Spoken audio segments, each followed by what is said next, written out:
بسم اللہ الرحمن الرحیم الحمدللہ وکفا وسلام علی عبادہ الذین اصطفیٰ محمد واہل بیتہ الطیبین۔ جیسا کہ 21 ماہ رمضان جو کہ شب قدر ہے، اس میں ہمیں بھرپور فائدہ اٹھانا چاہیے اور دنیا اور آخرت کی کامیابیاں جو ہیں وہ ہم حاصل کر سکتے ہیں اس شب میں۔ لیکن اس سے پہلے کچھ مقدمات ہیں جن کا لحاظ رکھنا ضروری ہے تاکہ ہم صحیح طرح سے اس شب کی برکتوں سے فیض یاب ہو سکیں، اور نہ صرف ہم بلکہ ہمارے مرحومین بھی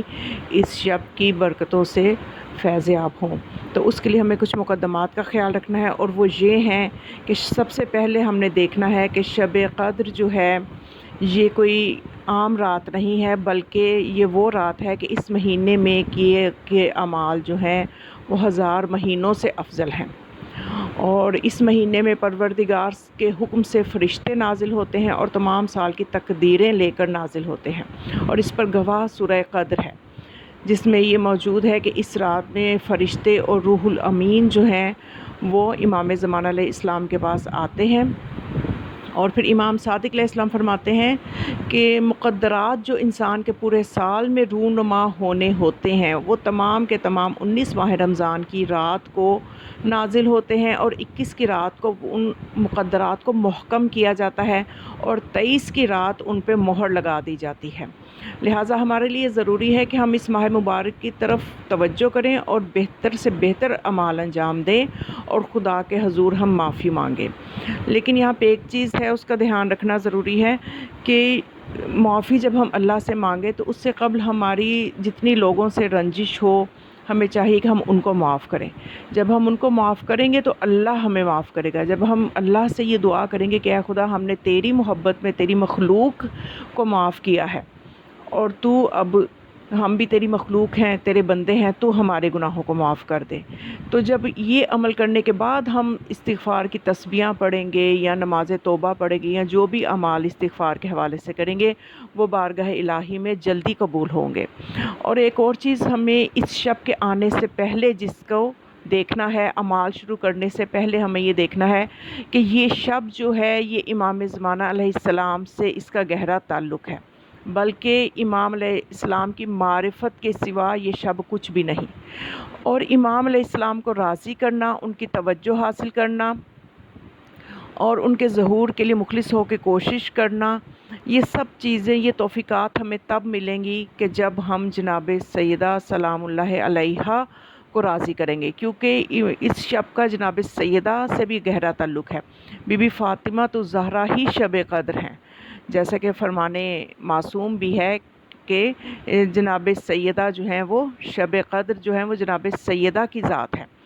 تو اب ہم امام زمانہ علیہ السلام کی توجہ حاصل کرنے کے لیے ہم ان کی والدہ کو جب وسیلہ بنائیں گے، جناب سیدہ کو وسیلہ بنائیں گے، تو امام علیہ السلام متوجہ ہوں گے، اور جو بھی اعمال امام کی خدمت میں ہماری قسمت کے فیصلے مقدرات پیش ہوں گے، امام ان کے حوالے سے ہم امام زمانہ علیہ السلام سے جو ہے وہ التماس کر سکتے ہیں کہ وہ ان کو ہمارے لیے بابرکت قرار دیں۔ تو اب جناب سیدہ کو راضی کرنے کے لیے کہ وہ ہماری اس سلسلے میں مدد فرمائے اور اپنے بیٹے مہدی کے پاس ہماری سفارش کریں، اس کے لیے ہمیں جناب سیدہ کو اس شب میں اعمال شروع کرنے سے پہلے توفتاً ایک نماز اگر آپ 2 رکعت بھی پڑھ کے بی بی کو ہدیہ کر دیں، جناب فاطمہ سلام اللہ علیہا کو 2 رکعت نماز ہدیہ کریں، اور پھر اس کے بعد بی بی کے وسیلے سے امام مہدی علیہ السلام کی توجہ حاصل کریں، تو ہماری مقدر کے جو فیصلے ہیں یقیناً وہ بابرکت ہوں گے اور ہماری دنیا اور آخرت سنور جائے گی۔ اور ایک اور عمل ہے کہ اس شب کے اعمال شروع کرنے سے پہلے یقیناً جو ایک مخصوص اور اعمال ہیں وہ تو کتابوں میں درج ہیں، اور میں صرف وہ چیزیں بتانا چاہ رہی ہوں کہ ان اعمال کی روح کو حاصل کرنے کے لیے ہمیں پہلے کون سے مقدمات انجام دینے ہیں۔ ان میں سے ایک میں نے بتایا کہ جناب سیدہ کو 2 رکعت نماز ہدیہ کر کے بی بی کو راضی کر لیں، اور پھر بی بی کے وسیلے سے امام علیہ السلام کی توجہ کو پا لیں۔ دوسرا عمل میں یہ بتانے والی ہوں کہ صدقہ نکالیں، اس رات اعمال شروع کرنے سے پہلے صدقہ نکالیں۔ سب سے پہلے جو صدقہ نکالیں وہ امام زمانہ علیہ السلام کی سلامتی کا صدقہ نکالیں، تاکہ امام سے ہمارا ایک رابطہ بن جائے۔ امام سے رابطہ بنانا بہت ضروری ہے، کیونکہ یہ شب قدر فرشتے روح الامین جو ہیں وہ امام علیہ السلام کے پاس نازل ہوتے ہیں، تو اب ہم نے اس شب کی برکتوں کو حاصل کرنا ہے، تو ہمیں پہلے صدقہ نکالنا ہے امام علیہ السلام کی سلامتی کا، اس کے بعد اپنے عزیز و اقارب کا، اپنے بچوں کا، اور اس کے بعد دوست احباب کا بھی، یعنی اور اس کے علاوہ مرحومین کو بھی جو ہے وہ ان کی طرف سے بھی غفلت نہیں کرنی، نہیں بھولنا، ان کی طرف سے بھی صدقہ نکالنا ہے، تاکہ ہمارے ساتھ ساتھ ہماری مشکلات کے ساتھ ہمیں ان کی دعائیں بھی جب ملیں گی تو ہمارے لیے مزید دعاؤں کی قبولیت کے لیے راستے کھل جائیں گے۔ تو ہمیں اپنے مرحومین کی طرف سے بھی صدقہ نکالنا ہے تاکہ وہ بھی اس رات کی برکتوں کو حاصل کر سکیں۔ اب اس حوالے سے کچھ مسائل بھی ہیں، آیت اللہ سیستانی اور علی خامنہئی کے حوالے سے میں کچھ مسائل بھی بتانا چاہتی ہوں کہ اس کے اعمال کو کس طرح سے انجام دینا ہے۔ تو اس حوالے سے سب سے پہلے چونکہ اعمال جب شروع کرنے سے پہلے غسل کے حوالے سے کچھ مسائل ہیں کہ اس شب کا غسل جو ہے وہ کس وقت کرنا چاہیے۔ تو اس کے حوالے سے جو ہے کیا شب قدر، پہلے تو ایک سوال کا جواب میں دے دوں کہ کیا شب قدر کے غسل کے ساتھ نماز پڑھی جا سکتی ہے؟ یہ ایک سوال ہے جو عموماً پوچھا جاتا ہے۔ تو اس کا جواب یہ ہے کہ آیت اللہ خوئی اور آیت اللہ سیستانی کے نزدیک ماہ رمضان کی 19ویں، 21ویں اور 23ویں راتوں کے پہلے حصے کا غسل مستحب ہے، اور اس کے بعد نمازوں کے لیے وضو کی ضرورت نہیں ہے، گرچہ وضو کرنا بہتر ہے۔ پہلے حصے سے مراد آپ یہ لے سکتی ہیں کہ اسی غسل سے نماز مغربین پڑھی جائے، یا وہ غسل مغرب اور عشاء کے درمیان کیا جائے۔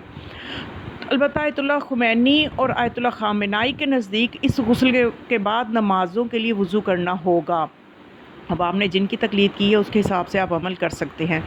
کیا ایک سوال ہے کہ کیا غسل شب قدر کے ساتھ دیگر غسلوں کی بھی نیت کی جا سکتی ہے؟ تو یقیناً اس حوالے سے جواب یہ ہے کہ شب قدر کے مستحب غسل کے ساتھ دیگر واجب غسلوں کی بھی نیت کی جا سکتی ہے، مثلاً غسل جنابت، غسل حیض، غسل مسح میت کی نیت، اور اس کے علاوہ بھی بہت سے مستحب غسلوں کی بھی نیت کی جا سکتی ہے کہ اس ظاہر ہے کہ زیارت امام حسین علیہ السلام پڑھنی ہے، اس کی بھی نیت ہوگی، غسل توبہ کی بھی ہوگی۔ تو یہ ساری نیتیں کر کے انسان، غسل ایک ہی ہے جو انجام دینا ہے، ایک ہی مرتبہ ایک ہی غسل سے بہت سے غسلوں کی نیت کی جا سکتی ہے۔ اب ایک سوال ہے کہ غسل شب قدر کا بہترین وقت کون سا ہے تاکہ ہم بہترین عمل کریں اور خدا کی طرف سے بہترین جزا جو ہے وہ ہمارا مقدر بنے۔ تو اس کے لیے شب 19ویں رمضان کا غسل جو ہے وہ غروب سے کچھ دیر پہلے کرنا بہتر ہے۔ البتہ شب 21 رمضان اور شب 23 رمضان بہتر ہے کہ مغرب اور عشاء کے درمیان شب قدر کا غسل کیا جائے۔ البتہ غسل شب قدر پوری شب قدر میں کبھی بھی کیا جا سکتا ہے، اور شب 23 رمضان آخری شب کا غسل جو ہے، یعنی اس میں ایک غسل تو کیا جاتا ہے نا مغرب اور عشاء کے درمیان، اور ایک آخری شب میں بھی غسل ہے، وہ غسل البتہ رجائے مطلوبیت کی نیت سے ہوگا۔ اب ایک سوال ہے کہ کیا اعمال شب قدر بغیر وضو کے کیے جا سکتے ہیں؟ ہو سکتا ہے کسی کا کوئی مسئلہ ہو کہ وہ وضو نہ کر سکے، تو اس کے جواب